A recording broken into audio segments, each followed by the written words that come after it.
Have you ever sat in a room so quiet it felt loud? The world stopped speaking, but inside your head, the noise only got worse. Thoughts bouncing, emotions rising, memories you didn't invite, and you assumed silence is too much. Silence means something's wrong. But what if silence wasn't empty at all? What if silence is power?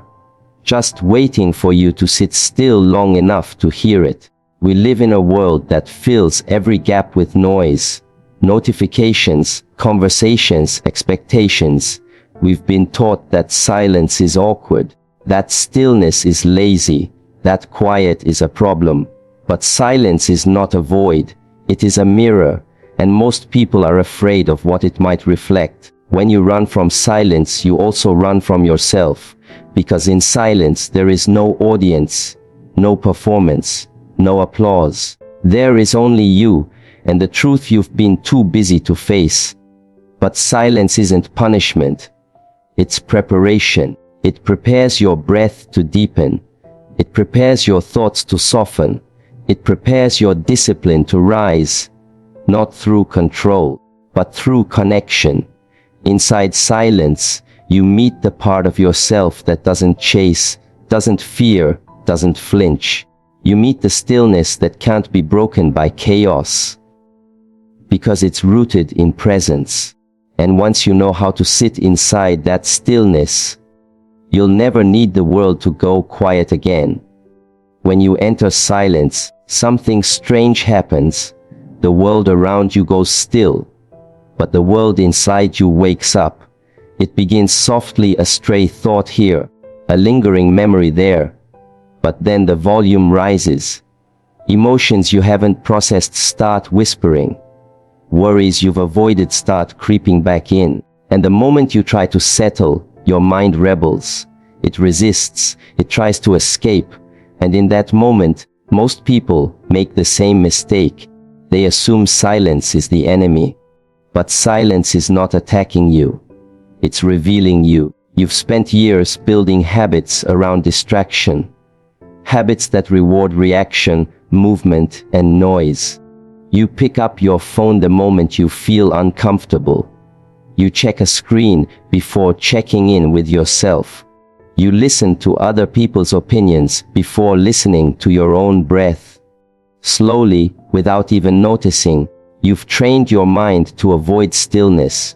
Not because silence is harmful, but because silence is honest. And that honesty feels foreign in a life filled with noise. When the noise is gone, what's left isn't emptiness. It's everything you've buried under the noise. The emotions you didn't process. The questions you avoided. The fatigue you ignored. Silence doesn't create those things. It simply creates the space for them to rise. And that space, as uncomfortable as it may be at first, is the beginning of clarity. Because the truth cannot be heard when you're always running. It waits in the pause. It waits in the breath. It waits in silence. This is why most people are afraid of quiet. They're not afraid of silence. They're afraid of what silence will show them. They confuse discomfort with danger. But discomfort is not something to run from. It's something to sit with, to breathe into, to understand. Because once you stop fighting the silence, you begin to listen differently. You stop needing distraction. You stop feeding the restlessness, and in that surrender, you begin to discover power. Not power that comes from control, not power that comes from force, but power that rises naturally. When you meet yourself fully, without escape. When you sit in silence long enough, you begin to see your mind for what it truly is, not a machine to be silenced, but a landscape to be explored. You start to notice how your thoughts move, not all at once, but in patterns. You notice that your fears have a shape, that your anger has a rhythm, that your anxiety often arrives on schedule, not because something's wrong, but because your body has been conditioned to react in certain ways. And when you stop distracting yourself, those patterns come to light. That light is uncomfortable at first, but it is the very light you need to begin healing, to begin rewiring, to begin choosing something different. Silence reveals what distraction hides, and what it reveals is not weakness, but opportunity. The opportunity to pause instead of panic, to observe instead of obey, to respond instead of react. In silence, you're not running from your thoughts. You're walking with them. You're asking questions. You're creating space, and space is where change becomes possible. Most people think they'll find peace when the world finally gets quiet. But monks know something different. Peace doesn't come from the world. It comes from within, and you don't wait for the world to settle down to find that peace. You create it, in stillness, in breath, in the sacred space between thoughts, and that creation begins with silence. When you first start this journey, silence feels loud, it feels chaotic, but that's only because you've never given your mind a moment to catch its breath. You've never allowed your nervous system to reset.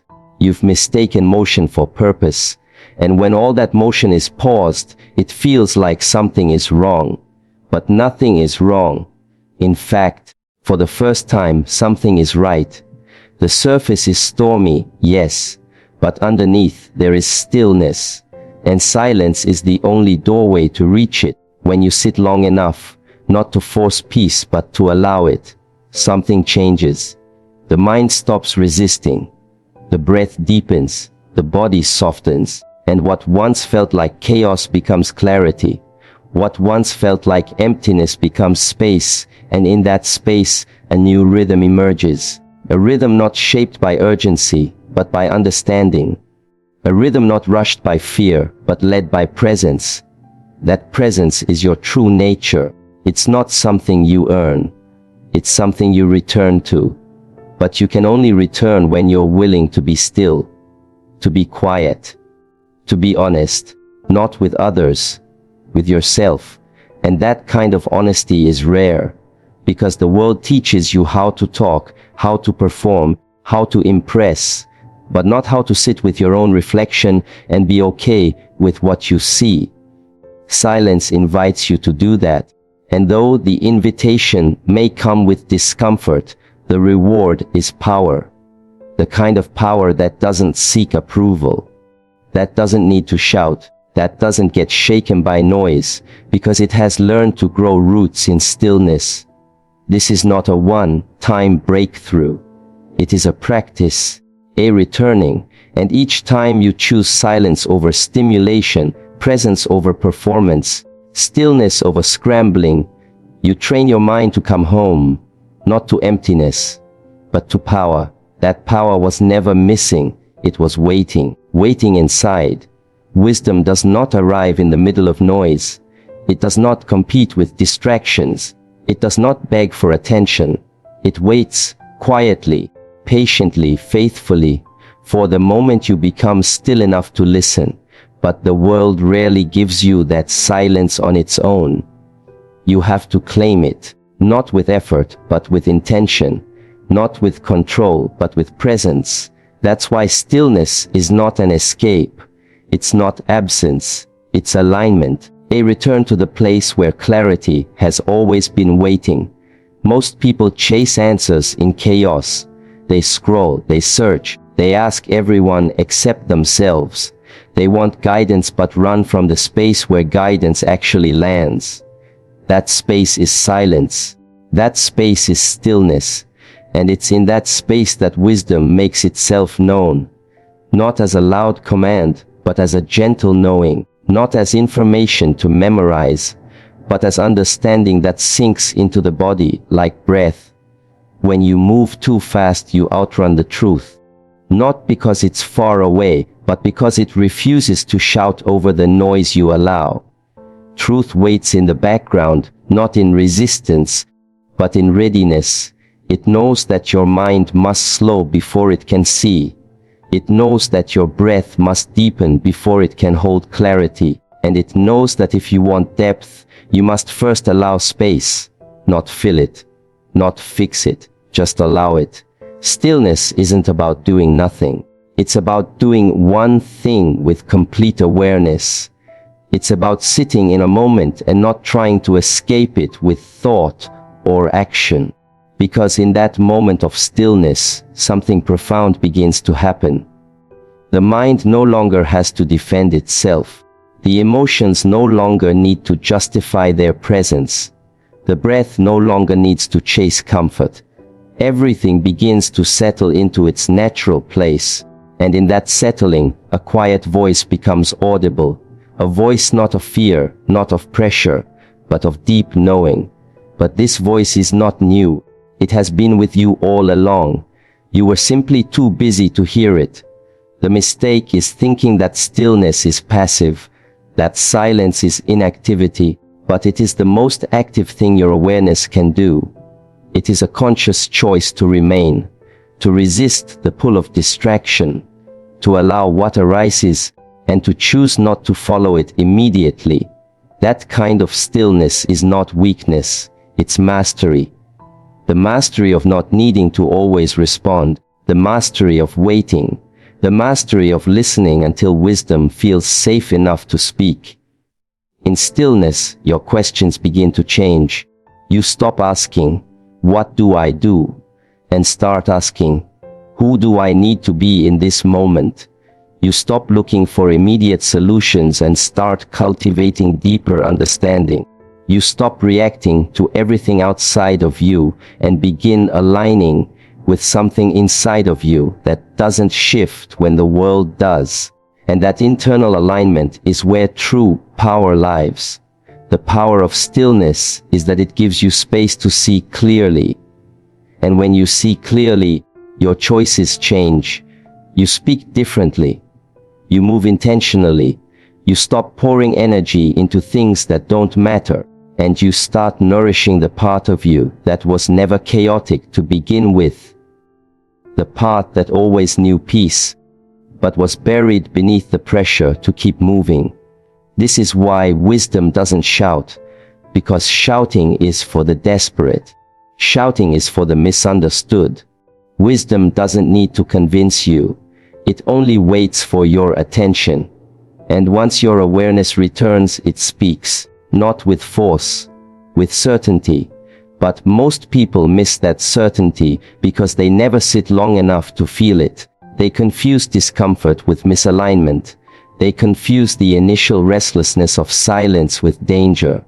And so they flee. They reach for distractions. They label the quiet as empty. But it's not empty. It's full. So full that it overwhelms the parts of you used to surface noise. You were not taught how to be still. You were taught how to respond, how to act, how to prove. But no one taught you how to receive, how to listen to your inner environment without interference, how to sit with your own mind without needing to fix it. And because you were never taught that, stillness feels foreign. But foreign doesn't mean wrong. It just means unfamiliar. And everything powerful begins as unfamiliar.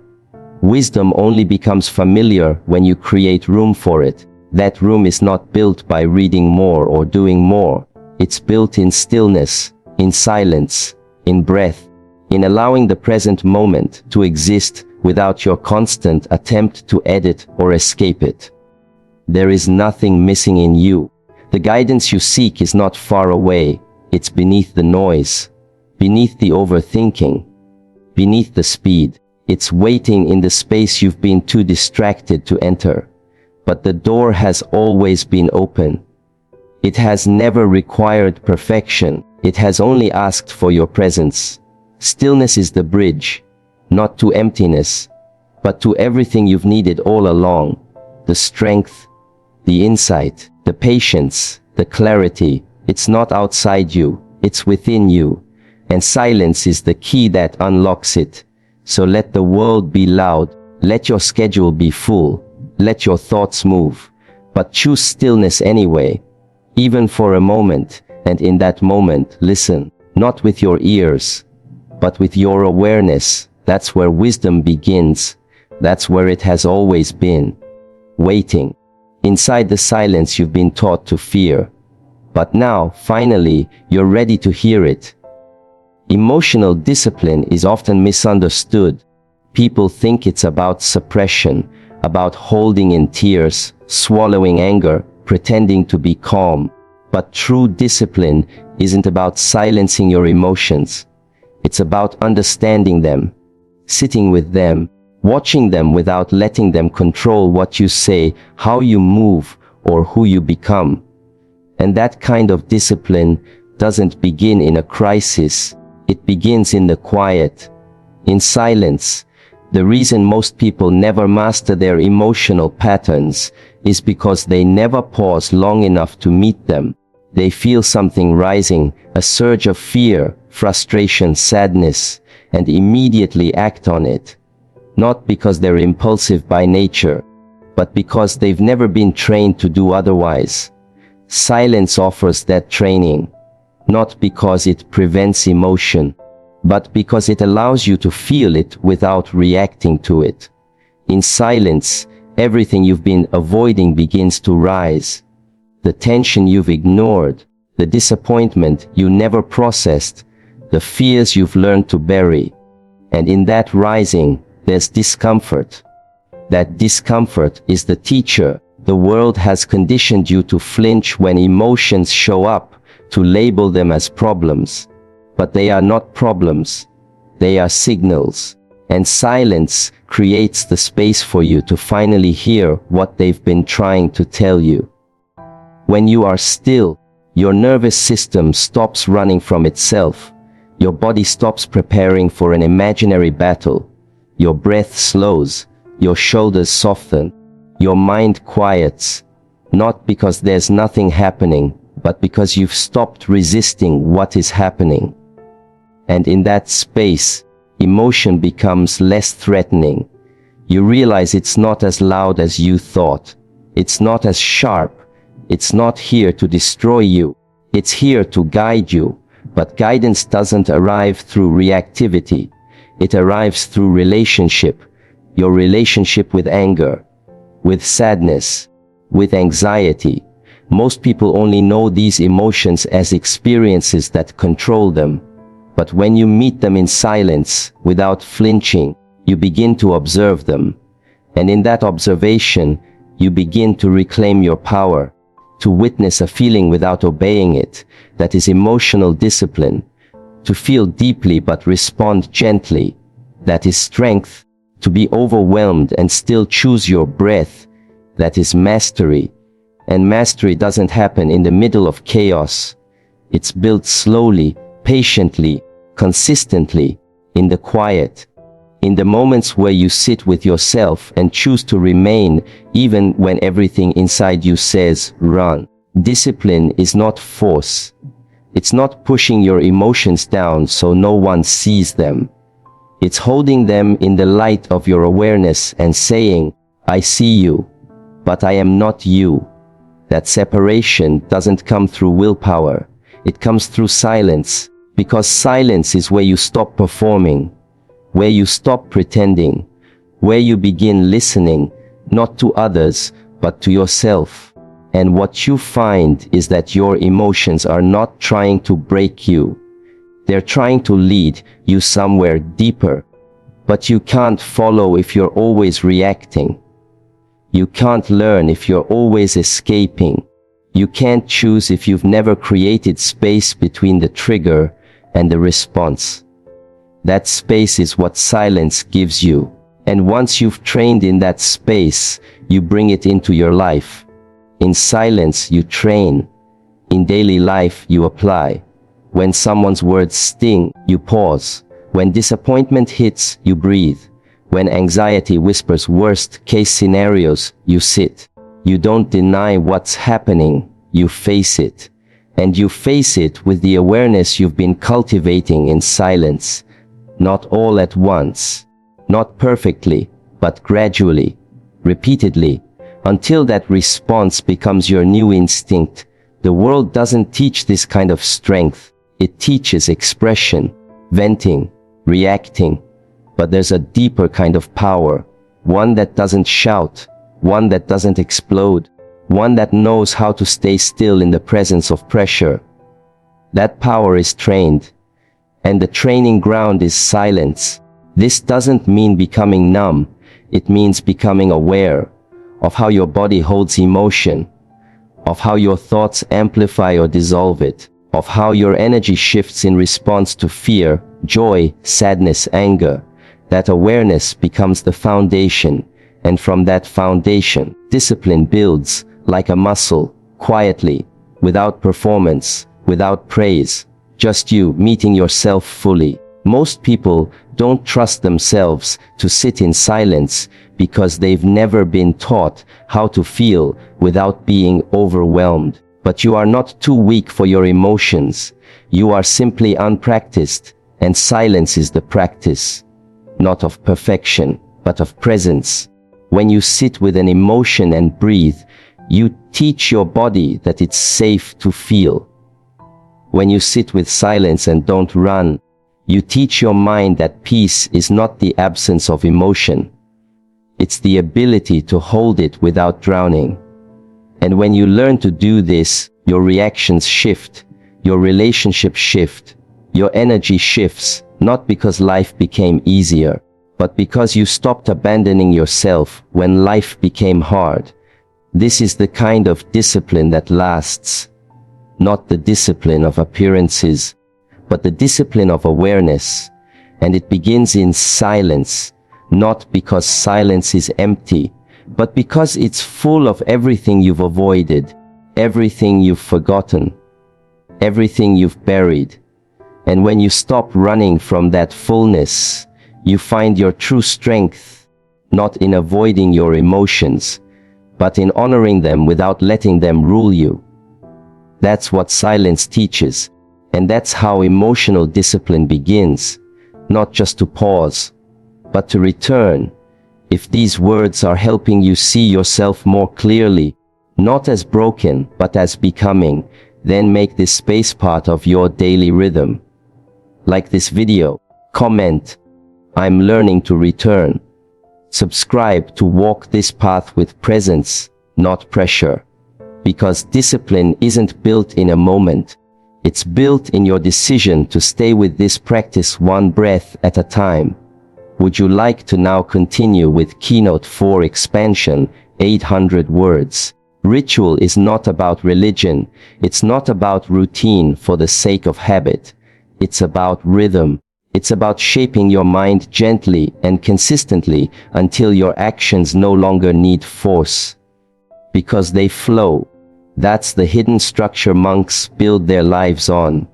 And that structure doesn't begin with grand decisions. It begins in silence.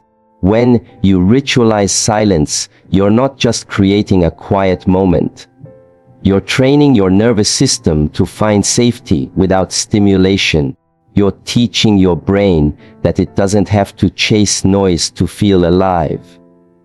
And the more you practice this, the more silence becomes a familiar place. Not a punishment, but a home. In today's world, we live without rhythm. We jump from one thing to the next, message to message, screen to screen, task to task, all without pause. And because there is no structure, there is no stillness. Without stillness, the mind spins. And when the mind spins long enough, it forgets how to stop. Silence becomes uncomfortable because the system no longer knows how to rest. But monks don't wait for rest to find them. They create it through ritual. They wake with the sun, not because of tradition, but because the early hours are soft. The world hasn't spoken yet. The mind is more open. They breathe deeply before speaking, not because they're trying to be impressive, but because they are remembering presence.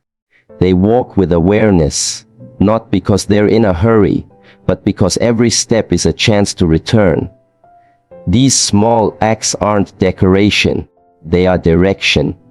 Each one telling the body, we are here, we are grounded, we are safe, and you don't need a monastery to build this. You only need intention. You can wake up and choose not to rush. You can sit with your coffee and leave the phone away. You can take 3 breaths before your next meeting.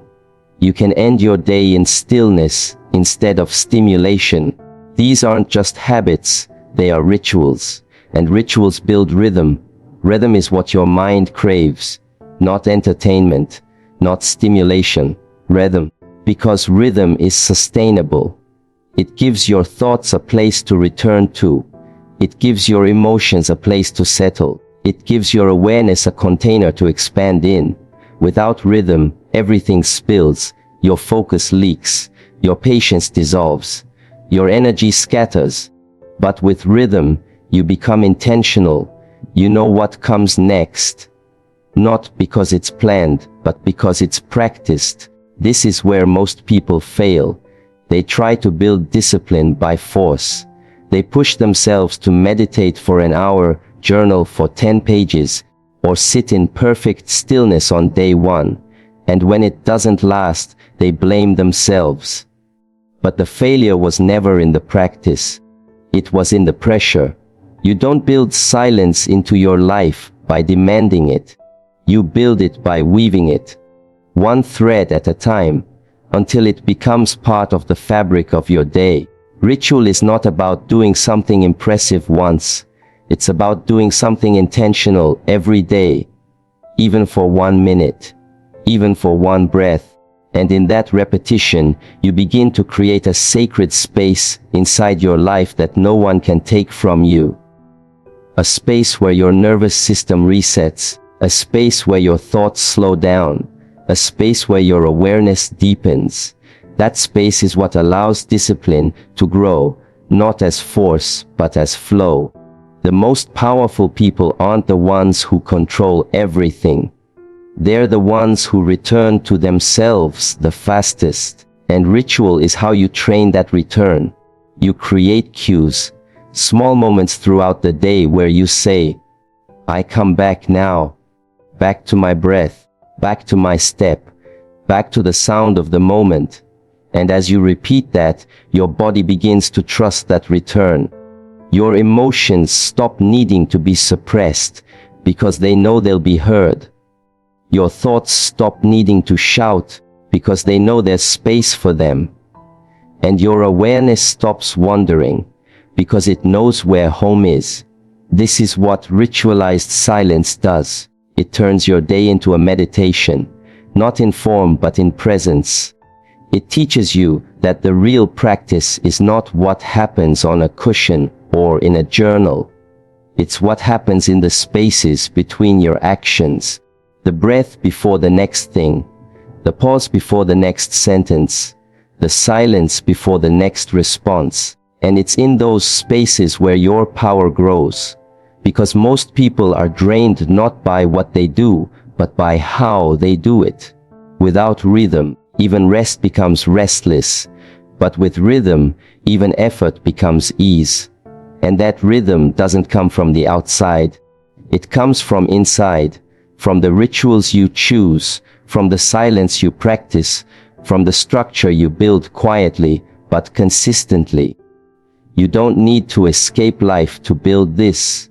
You don't need a different schedule. You need a different relationship with time. One where silence is no longer something you hope to find, but something you create. Something you keep sacred. Something you return to not because you're tired, but because you're awake. And over time, that ritual becomes your root. The world may speed up, people may push, emotions may rise, but you will return. Not to noise, not to chaos, to the rhythm you've trained, to the stillness you've honored, to the silence that has always held your strength. We've been taught to look for power in loud places, in voices that dominate, in speed that impresses, in movements that demand attention. The world defines power through volume, through momentum, through control. But there's a different kind of power, one that doesn't arrive with noise, one that doesn't push or rush, one that waits, and you'll only find it in silence. True power is not the ability to speak over others. It's the ability to remain still while others shout. It's the ability to stay calm when chaos rises. It's not in how fast you move, but in how still you can stay when everything in you wants to run. That's the kind of power silence reveals. Not the power to dominate, but the power to endure without breaking. People often confuse silence with weakness. They assume if you're not reacting, you must not care. If you're not explaining, you must not understand. If you're not speaking, you must not have anything to say. But that assumption is built on insecurity. In truth, silence doesn't mean you lack something. It means you possess something so strong, it doesn't need to prove itself. That strength doesn't come from withholding. It comes from presence, from choosing not to be moved by every wave, from knowing the difference between reaction and response, and having the discipline to wait until wisdom speaks. That's not inaction, that's control, and that kind of control is not loud, it's not forced, it's steady. When you sit in silence, and you feel that restless urge to speak, to fix, to explain, and you don't, you start to feel your true strength. You realize that your emotions don't have to be your engine, that your impulses don't have to become your actions, that your thoughts can come and go, and you can stay. That kind of presence is rare. It's not taught in school. It's not rewarded by society. But it is honored by life, because life will test you, not with what's easy, but with what's loud, with noise, with urgency, with pressure. And when that pressure comes, you will find out what you've built. If you've trained in noise, you'll react in noise. But if you've trained in silence, if you've learned how to listen before you speak, how to pause before you move, how to observe before you decide, then no pressure can move you. Silence doesn't mean passive. It means prepared. It means your energy is being stored, not scattered. And stored energy is focused energy. It's the kind of energy that can break cycles, change habits, speak truth with precision. Not because it's reactive, but because it's intentional. The mistake is thinking that you must always do something, that if you're not moving, you're falling behind. But silence is not standing still. It's charging, it's alignment. It's the moment you gather your awareness and bring all of your energy into the now, not the past, not the future, right here. And from that place, any action you take carries weight. It's not rushed, it's not diluted. It's whole. Most people live fragmented. They spread themselves too thin. They leak energy into every distraction, every opinion, every emotion. And because of that, they feel exhausted, not from doing too much, but from being too divided. Silence is how you gather the fragments. It's how you become whole again. But that wholeness won't shout. It will wait. It will wait until you are willing to stop chasing. Until you are ready to sit in a moment without trying to escape it. That waiting is not a test. It's an invitation. And when you accept it, you discover a kind of power the world doesn't talk about. Because the world can't sell it. It can only be experienced. You feel it in your breath, in your calm, in your restraint, in your ability to walk away when something doesn't serve you, in your ability to stay present when others spiral, in your ability to speak only when your words come from clarity, not emotion. That's the power silence builds. Not a performance, but a presence. Presence is not about being seen. It's about being rooted. It's about holding your ground, not against others, but for yourself, for your values, for your peace, for your path. And when you've trained that presence in silence, it doesn't disappear when the world gets loud. It gets stronger. Because it knows it's not dependent on external calm. It's built from internal stillness. That stillness doesn't mean your mind stops. It means your identity no longer shifts with every thought. It means you can hear the chaos without becoming it. You can witness the fear without obeying it. You can feel the pull to react and still choose not to. That is the deepest kind of power. Not power over others, but power over yourself. The world may never understand that kind of power. It may ask you to explain it, to prove it, to perform it, but you don't need to, because power that comes from silence doesn't need validation. It radiates quietly, consistently, from your choices, from your stillness, from your presence, and the people around you will feel it. Not because you said something, but because you didn't have to. This is what silence offers. Not emptiness, but groundedness. Not absence, but presence. Not weakness, but strength that no storm can shake. And the more you sit with it, the more you'll understand power doesn't always roar. Sometimes, it simply waits, inside you, quiet, still, unmoved, until you are ready to carry it. Silence is not the absence of something. It is the presence of everything you've been too distracted to feel. It's where your truth rises, your emotions settle, your patterns reveal themselves. In that stillness your clarity returns, not because you created something new, but because you removed what was never needed. You've now walked through the spaces most people run from: discomfort, emotion, restlessness, uncertainty. And yet here you are, still, steady, breathing. The power you seek doesn't need to be found, it needs to be remembered. Rituals, awareness, restraint, and rhythm. These aren't just ideas, they are doorways. Each one leads you deeper into yourself, but into a strength that doesn't need to shout, into a peace that doesn't depend on the world being quiet. So when life becomes loud again, and it will, remember, you don't have to match its volume. You can choose silence. You can return to your breath. You can trust the stillness you've trained. Because silence was never your enemy. It was your power waiting to be heard. If this message helped you reconnect with that power, like this video, share it and subscribe. We continue this journey tomorrow. And your presence matters.